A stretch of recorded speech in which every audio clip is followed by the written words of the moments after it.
Far out in the uncharted backwaters of the unfashionable end of the western spiral arm of the galaxy lies a small, unregarded yellow sun.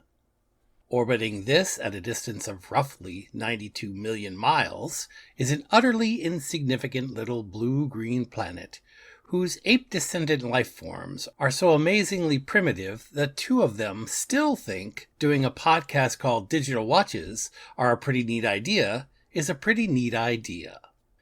These podcasters have, or rather had, a problem, which was this. Actually, this is the solution.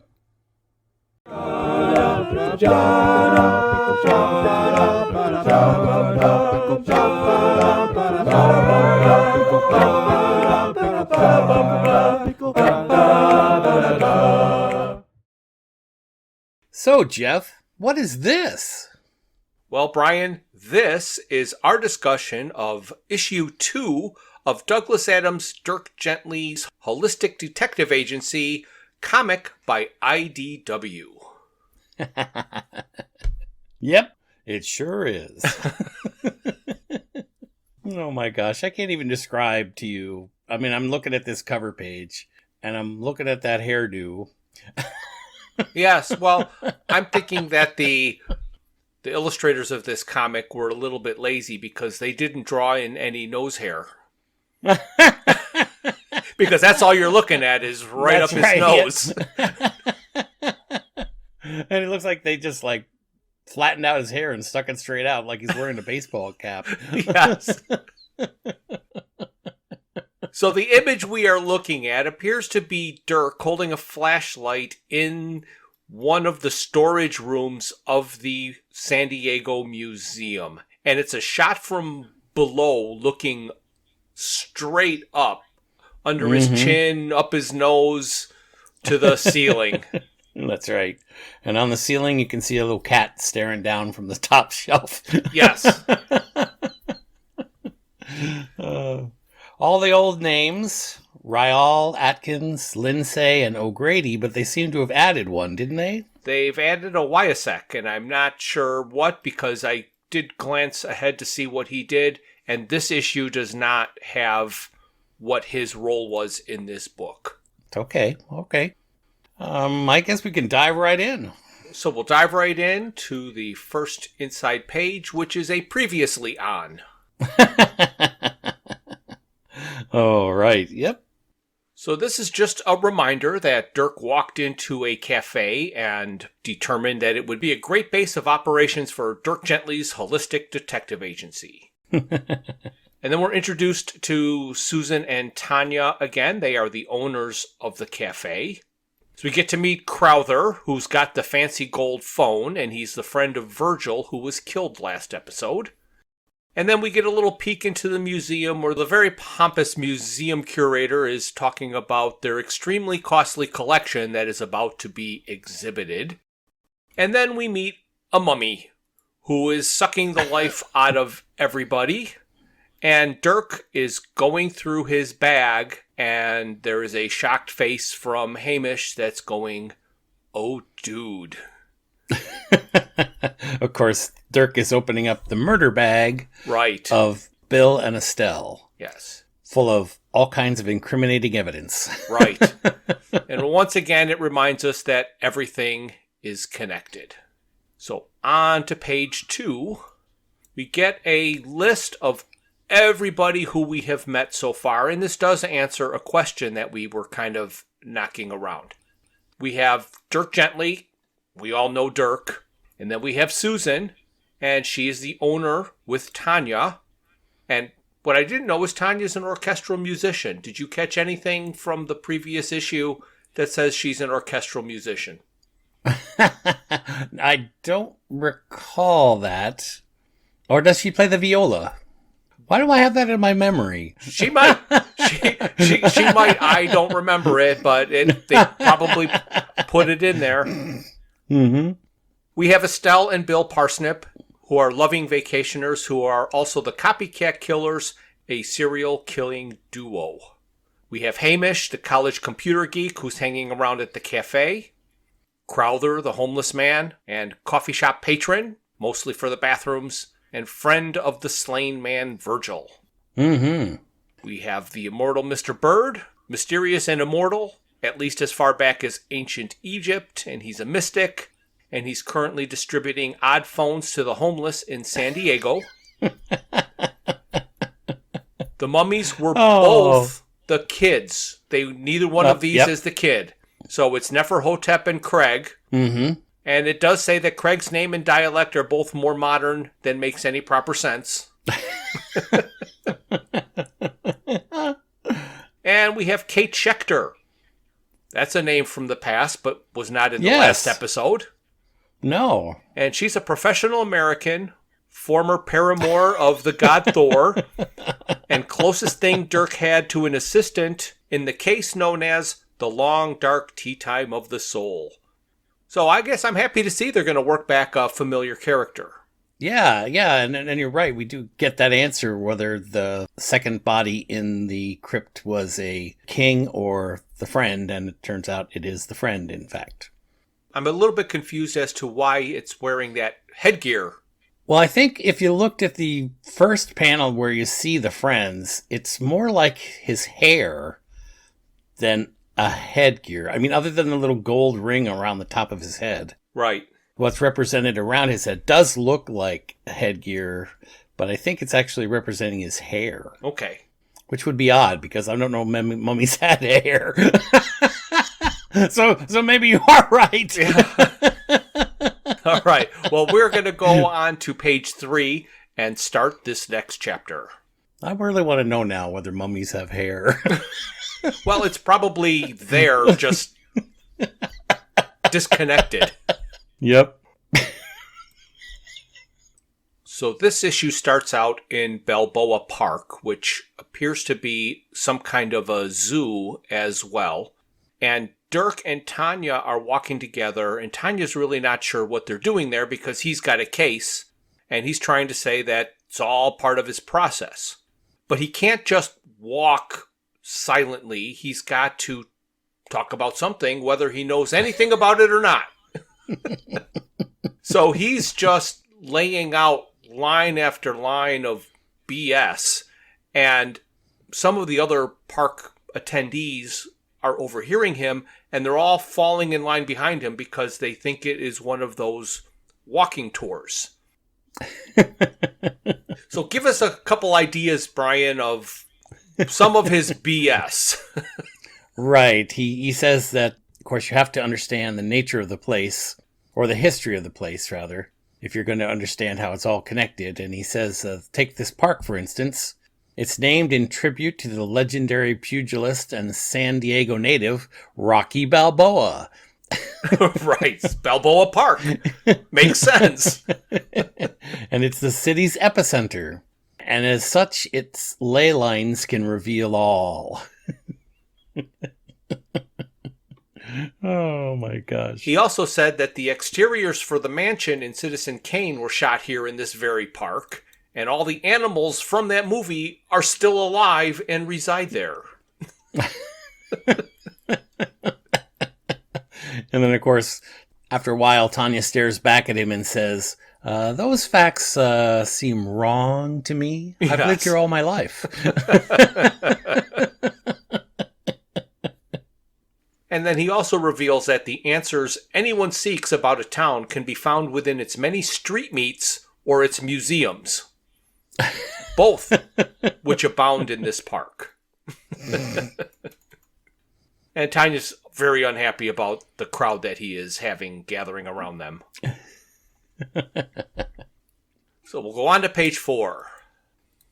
So Dirk and Tanya just stop and are having a conversation, and Tanya is saying that with everything that you found in the suitcase, you need to go to the police. And Dirk says, you can't trust the police, especially not with something as important as this paper that he found that says serial killers to emulate.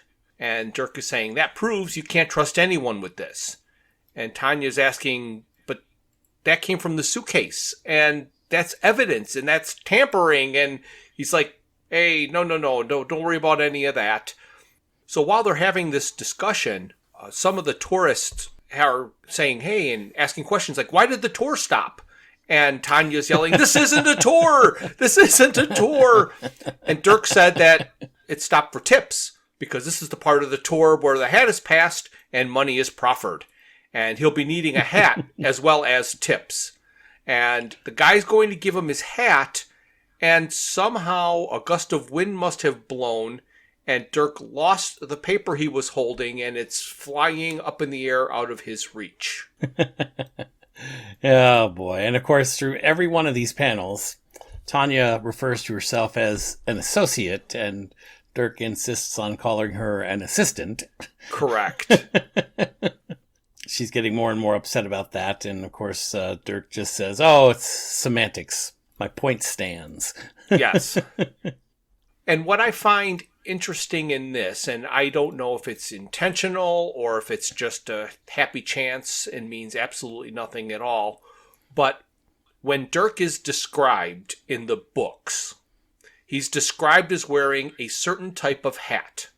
And there is a gentleman in these panels wearing exactly the type of hat I pictured Dirk Gently to be wearing. And that's the one that's offered by the bystander in the crowd. Yes, as his paper flies away. So let's go on to page 5 and find out where the paper ends up.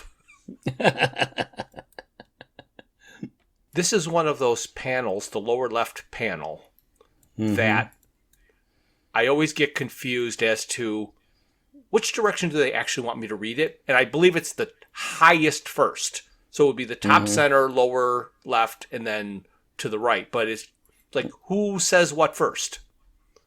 Right. Not that it makes any difference because they're not answering a question, but it's always the trouble I have with comic books when they do the bubbles in a way because I don't know protocol that well.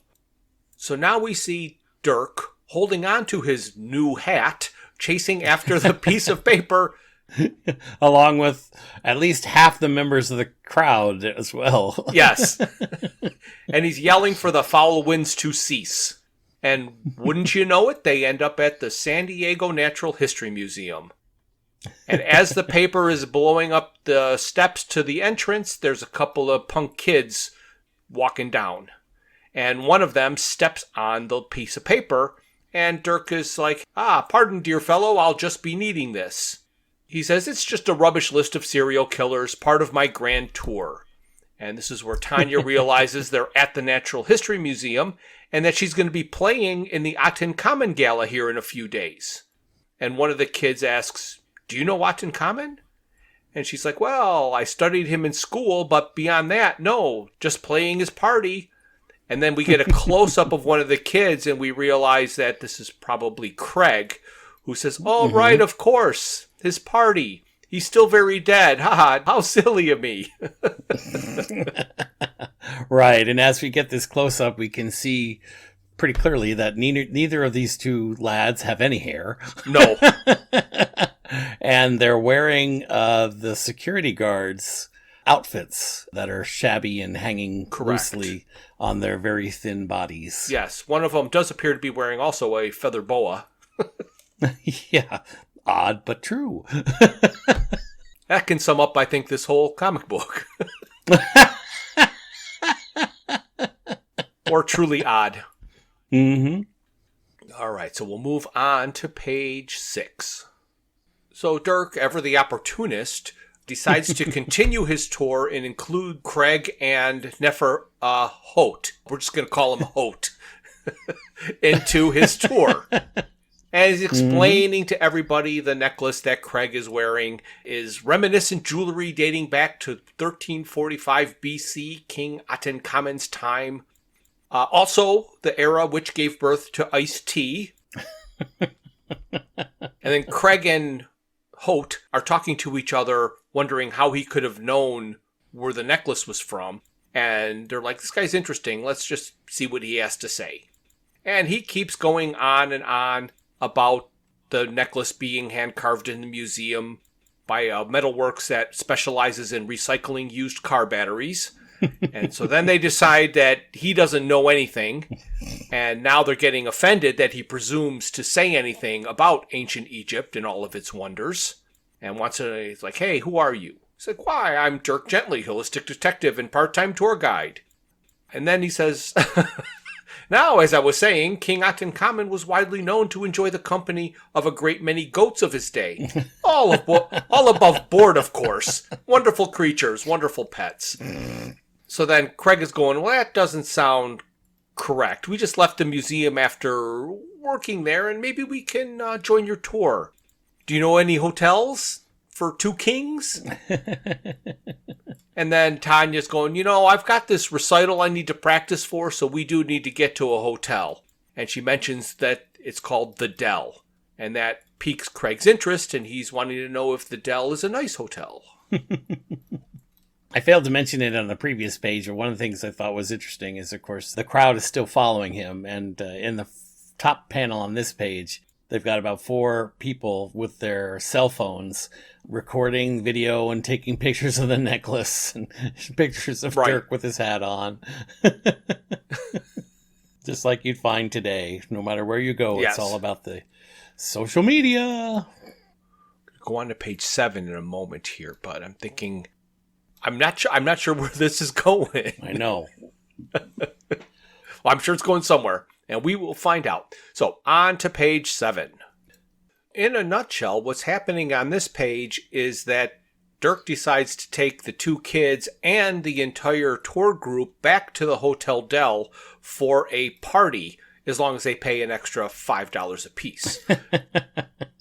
And they all eagerly agree and start throwing money at Dirk. Yes. Tanya thinks that's going a bit too far, and Dirk explains that it's the most he's been paid for a case in months. But they don't know how they're going to get everybody there, because $5 a person, and who knows where this hotel is. And so somebody suggests that since it's San Diego, they should take a party bus. And in response to the question about the party bus, Dirk says, a party? A bus? Ah, yes, an invention of utmost genius, generally but inaccurately credited to Benjamin Franklin. Yeah, so he is just continuing with his lines and lines of BS. He can't turn it off. On to page 8. So over half of this page is taken up with the image of a party bus, which I don't know if it's a real thing or not, but it seems to be in traffic. It seems to be a bus, and it seems to be a moving bar that has the stools on the outside completely exposed to the traffic. I do know that a version of this is available. I'm not sure whether they're motorized quite like this, but... Or street legal? Yes, or street legal. Yeah, that would be the question. Because they seem to be on the highway in the picture. At least a 2-lane road, Right. And they're partying, and they've just got music blasting and blasting and blasting. And then Dirk is asking Craig and Holt if they are from Egypt because of their accents. He can tell that they're from there. And Craig says that Holt hails from Africa, but he's been around. But thanks to God, we're free now, of work, that is. And Holt really wants the music turned off because it's hurting his head. And he's really just very, very hungry because their boss, Mr. Bird, did not feed them properly. So I'm almost afraid to find out on the next page what they're going to eat and who they're going to eat on this party bus.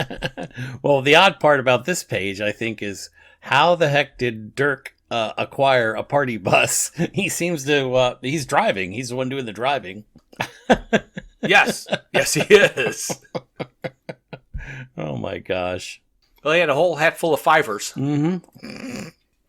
So on to page 9. On the party bus, one guy is saying that he heard someone say they were hungry. And he's like, hey, if you're hungry, I've got enough to go around. Try some of this. And he's handing out cotton candy. Mm-hmm. So Holt gets his first taste of cotton candy, and he thinks it's very good. But in classic comedic style, he is looking at the guy who gave him the cotton candy, and he's picturing him as a roast chicken. And he is thinking that he could go for a larger morsel or even a whole group of morsels. Right. So in the top panel, you see them crossing a bridge, and clearly they're on, 6-lane highway, because 3 lanes are going in the direction they are. So right. This is some street legal vehicle they're talking about with their butts hanging out. Yeah. And then I can't help but laugh when I'm looking at the tourists, and the guy pulls out his cotton candy from a fanny pack. In a previous panel you saw where most of them were wearing cargo pants. Right. And in the last panel, there's an overhead shot of the Hotel del Coronado that they're pulling into with the bus. Yes. And anybody on vacation knows pockets are a blessing. Mm-hmm. Absolutely. At least it's not a merce, right? That's right. Could have been a satchel, though. Oh, yes. Could have been a satchel. That would have been more appropriate. Or, what's the word? Portmanteau? Yeah, portmanteau. Of course, I don't know where they get the definition of portmanteau. It seems to go every which way. Right. All right, so on to page 10. So we don't get to see the feeding frenzy right now. And they jump from Hotel del Coronado to the Natural History Museum Atencommon exhibit. And a couple of museum employees are talking about how they're going to handle what happened. And they're going to say that people were struck ill and it was probably a gas leak because everybody believes in a gas leak. They talk about, as long as it stays quiet, keep it low key. We need discretion. Staff have family, friends. Everybody's good health and recovery is what we want to talk about. And then they're like, has anybody found Carlos and Bobby?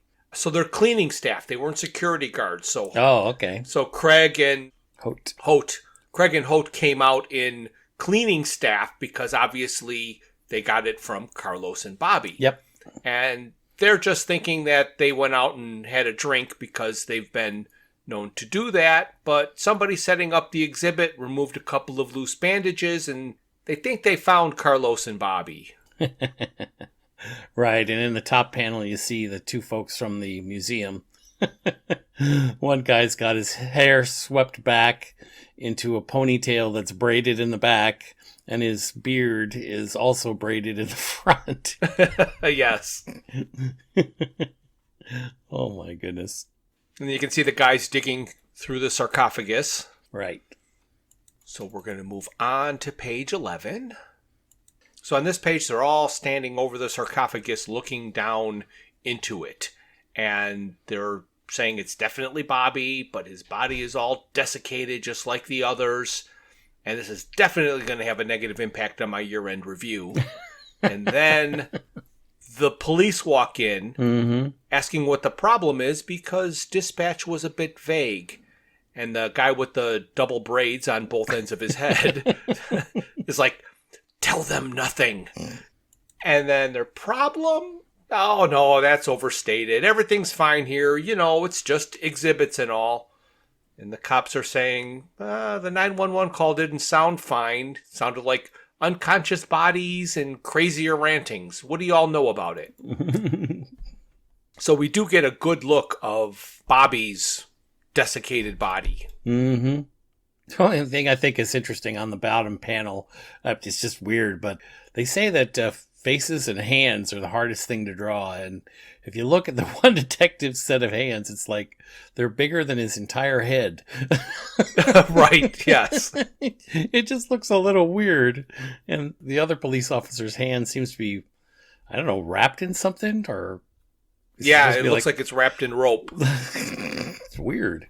And then, of course, the 4 people that they're talking to are all very obvious trying to obscure their view into the sarcophagus. Mm-hmm. We will move on to page 12. So the police are kind of wandering and looking around, and they notice a case with broken glass, and one of them hears a faint sound ringing, kind of more of a vibration than an actual sound. Mm-hmm. And they're saying, oh no, in our pre-gala haste, we made a small mess and someone must have panicked, that's all. It's like, well, what about the bandages this guy is holding? Oh, no. Sometimes you have to unwrap the past to prepare for the future. And eventually the cops are like, well, as long as you're sure, go on easy on 911 next time. We've got better things to do. And just as they're about to leave and everybody's looking relieved, from off the page, somebody says, hang on, please. This is a comic with all the story is really being told in the dialogue, not in the pictures. Mm-hmm. The last issue was better at that. Mm-hmm.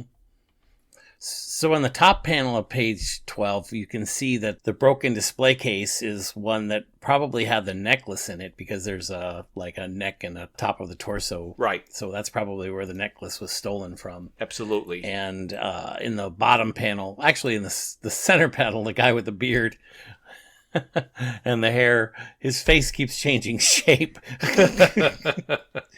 Where it's gaunt and lean in the first panel, is kind of round and puffed out in the second panel, and then of course on the bottom panel he's about to faint. He looks like he's ready to hit the floor. Right. Pointing out that the necklace came from that display case is perfect, and it is telling the story with a picture. So now we'll go to page 13. It seems that the disembodied voice from page 12 was Kate Schechter. That's Schechter. 2 C's, 2 H's, 2 E's, and also a T and an R and an S. Assemble them in any order, and they spell Special Agent CIA. So she's quickly become my favorite character right now in this comic. Yep, absolutely. And she says that she's from the CIA, as in Central Intelligence Agency. Well, I'm certainly not here to cook you haute cuisine. And then she's like, cook for you? Culinary Institute of America? Never mind. It's like she's telling a joke. Nobody gets it because they're all freaked out about what's going on. And now that the CIA is there, she tells the San Diego Police Department that this is out of your jurisdiction now. She's taken over. Right. And they must have been thinking about our podcast during these last 2 panels of this page. Correct. Because Kate says, I'll take it from here, gentlemen. This is officially out of your jurisdiction now. And one of the police officers says, what? This? These people just assured me there is no this. Right. And Kate goes, oh, yes, there's a this. And I'm definitely here for a this.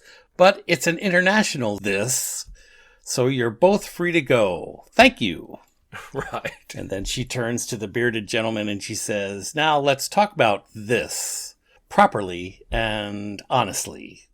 Okay? So, yeah, this is very prominent in this page. I love it. So we're going to go to page 14. So here the museum staff is standing around looking at Bobby and Carlos, who appear to be okay. They're just kind of sitting up and now having something to drink to get their strength back, saying that the whole last hour or so of work has been pretty fuzzy. And then Kate saying, well, that begs the question, does it? Yes, I think the question's rather obvious, too. Of course, without never asking the question. And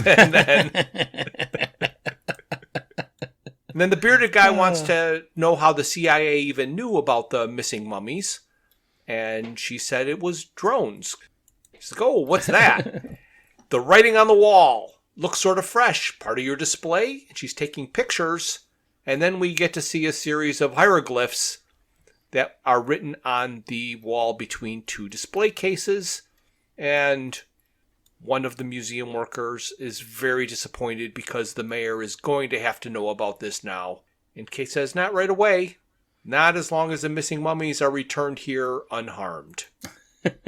Which seems an odd way of saying that. Yes, very odd. So here it begs the question whether all of the other people that were attacked by the mummies are alive or not, because, of course, Carlos and Bobby appear to be anyway. Right. But we haven't seen the other characters from the previous panels. No, we haven't, but they did imply they were sick. Mm-hmm. That's true. Not dead and disposed of in the basement. Mm-hmm. Mm-hmm. And again, one of the two is complaining about ringing in his ears. Right. Must be Carlos, because yes, Bobby is the other one. So Carlos is talking about more ringing in his ears, but only he and the one cop has been affected by it. Right. Weird. So we'll go on to page 15. So we jump back to the Del Coronado Hotel, and Dirk is telling everybody that the tour is going to continue inside, and Holt is still really hungry and wants to absorb all of the life forces there. And Craig says that he wants a big palatial room, perhaps a party upstairs. And Dirk is like, well, there's always the matter of funding such a feat. And Craig takes off his necklace and holds it out and says that one thing I've learned in all of my travels is that every era responds well to shiny things. He holds out the big necklace full of gold. Right. And then we seem to kind of jump back in time where Bill and Estelle are watching everybody leave the tea shop on their way. And they're finally glad that they're leaving. And Bill's going to go into the tea shop to try to retrieve his bag. And Estelle is going to settle everyone's hash. Yes. It's going to follow the group to the gaudily dressed baggage thief. It's kind of funny because when you're looking at Estelle and Bill, I think of Mr. and Mrs. Cleaver. Yes. Because she's dressed in a proper dress. But here when you look at him, he looks more like Andy Griffith. Okay. Oh, yes. Yeah, a side view of the second panel in the center of the page. Bill looks a lot like Andy Griffith there, doesn't he? Yes.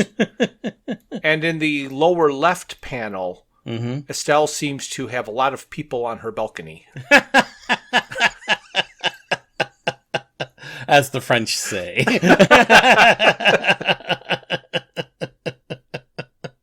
Oh. Now on to page 16. So we were incorrect in assuming it was a flashback to when Dirk and Tanya left the coffee shop. This was, I guess, happening now when Susan and Crowther and Hamish are leaving the coffee shop. So you're right. They stayed behind when Dirk and Tanya went out. Mm-hmm. And Susan is extremely worried about Dirk, and she doesn't mind weirdos, but there's just something off about Dirk. And Crowther all of a sudden gets really dizzy and tired, and he's just kind of bent over at the waist, resting on his knees, and he's needing to rest. And he's blaming it on his phone, which has that soul, S-O-U-L, power. So every time he talks on his new phone, it seems to make him tired. So obviously, draining his life energy. Mm-hmm. And Susan's like, well, you've been through so much recently. And he's like, it's Virgil who went through it all.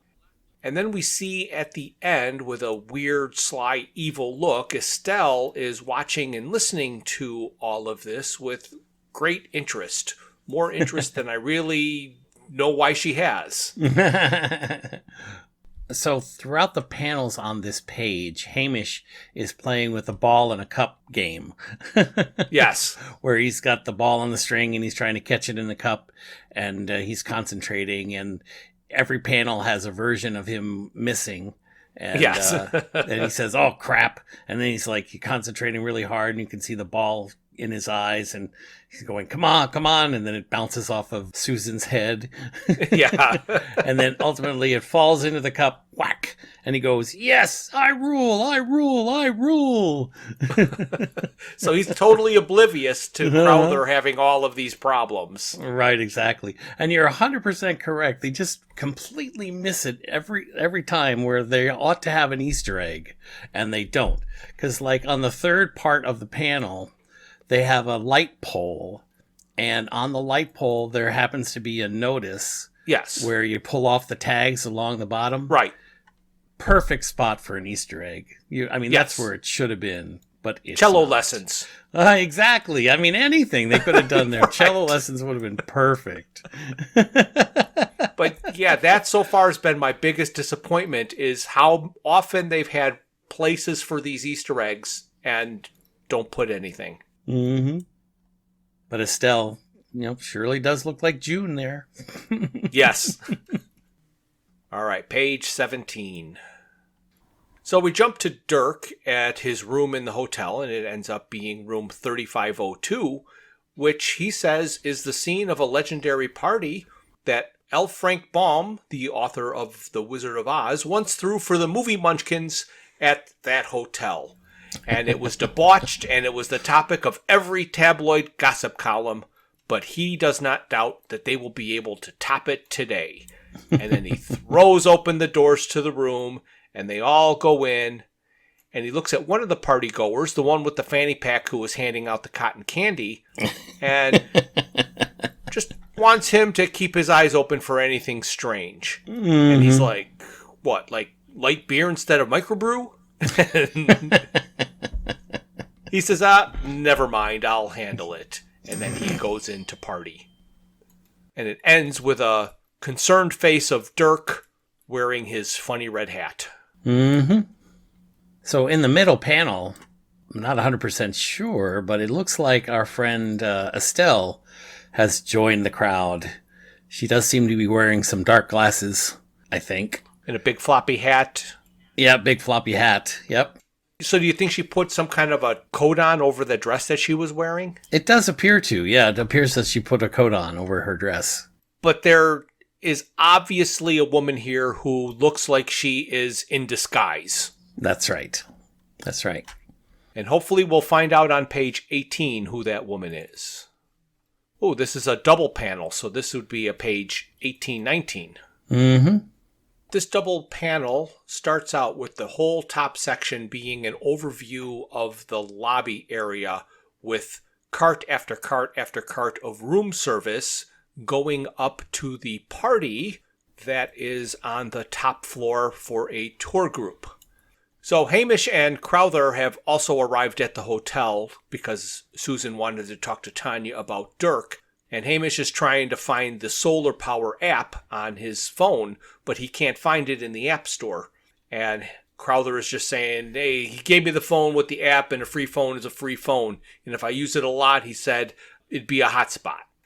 And Hamish is like, oh, so you're a Wi-Fi generator now? And he's like, oh, pretty lady alert. And she's smiling at me. Mm-hmm. So Estelle walks in and is like, BRB, dude, don't wait up. So I guess I was wrong. I guess the lady in the previous picture wasn't Estelle. Yes, because she just arrived. She just arrived. And it does say 20 minutes later up right. on the top. Right. Just coincidentally look like her. Yes. I'm glad I can be surprised. Yes. Well, I wonder why that one woman is so covered up in her overcoat and big floppy hat and sunglasses inside. I don't know. Maybe we'll find out. We'll go to page 19. Oh, that's a good place to start. And it's another double panel. Oh, wow. Oh, one single huge panel, yeah. So this is an overview of the room layout of the party suite up on the top floor that the tour group has gone to. And everybody's partying, and we're going to go through some of what they're saying here. But the important thing is, in some of the other rooms of the suite, Holt and Craig are draining the life out of the guests, so they finally get to feed. Right. As Holt is feeding on the folks in the back rooms, we see up in the front, Craig is drinking a toast, looks like with a martini. And then down in the left part of the center of the page, one of my favorite lines of all time is being reenacted. There's a gentleman with a beer in his hand, and he's talking to a friend across the way. And the gentleman said, I told her I'm a dreamer, a speculative philosopher. And the other guy says, in other words, an idiot. Right. And in the middle of the party, Tanya is talking to some guy in a baseball cap. And she says, hey, you live and learn. Well, at any rate, you live. Right. Oh. And then two people are at the buffet line. Yep. One says, a free lunch. And the other says, lunchtime is an illusion. So finally, after all this time, they're putting in some Easter eggs. Right. And then there's another shot of looks like a lady, actually, in a feathered cap. Not the same one we saw from the previous panel. But she says, you want to see my spaceship? Right. It's Zaphod in disguise. In the top middle of the page, on the first part of the page, you see a shot of Dirk. And he says, life is wasted on the living, my good man. Yes, he does. Yes. So you're right. Every single Easter egg in the entire book is on one double page. Right.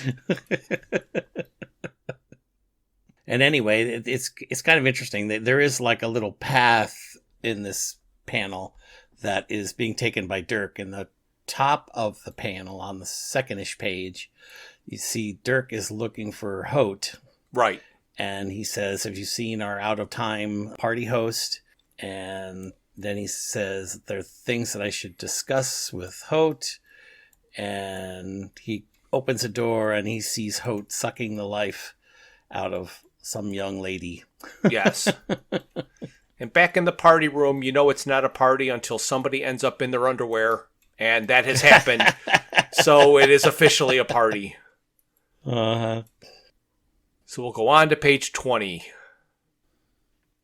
Okay, it seems that the Hotel del Coronado is where Tanya is going to perform for the museum gala.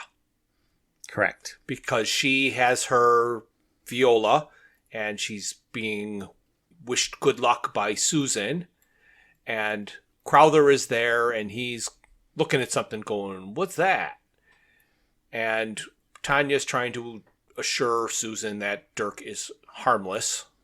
And as that's happening, you see attention, and Susan and Tanya and Crowther are all there and like quiet. And Crowther's got his fancy phone and he's recording up in the balcony that it's Dirk, but not as he would have hoped Dirk to be, because he's like screaming bloody murder and he's saying, mummification in progress.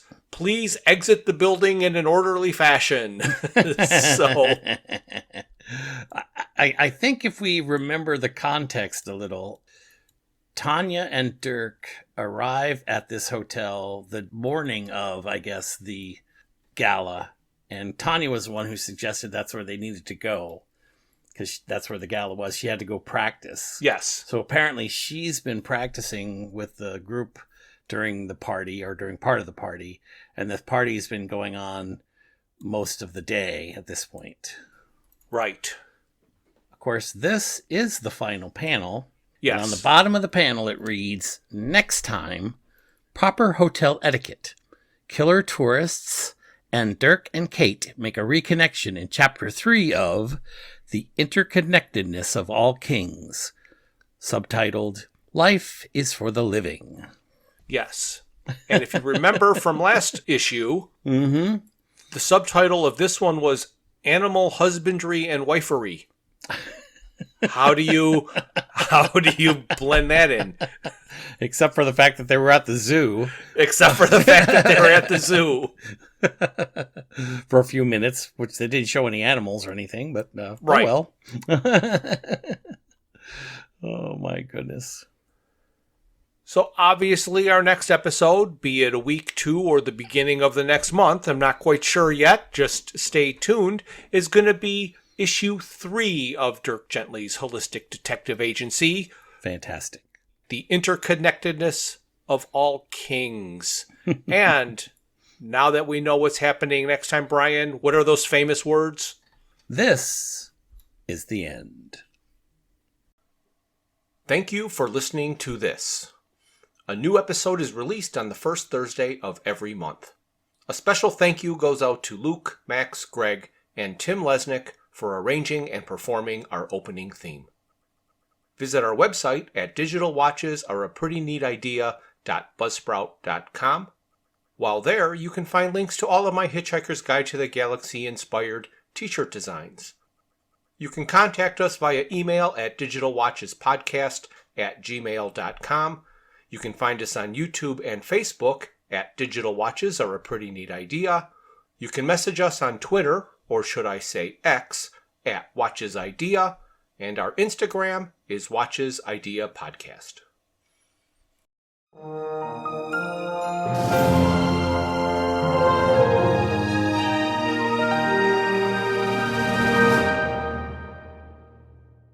This has been a Froods for Thought production.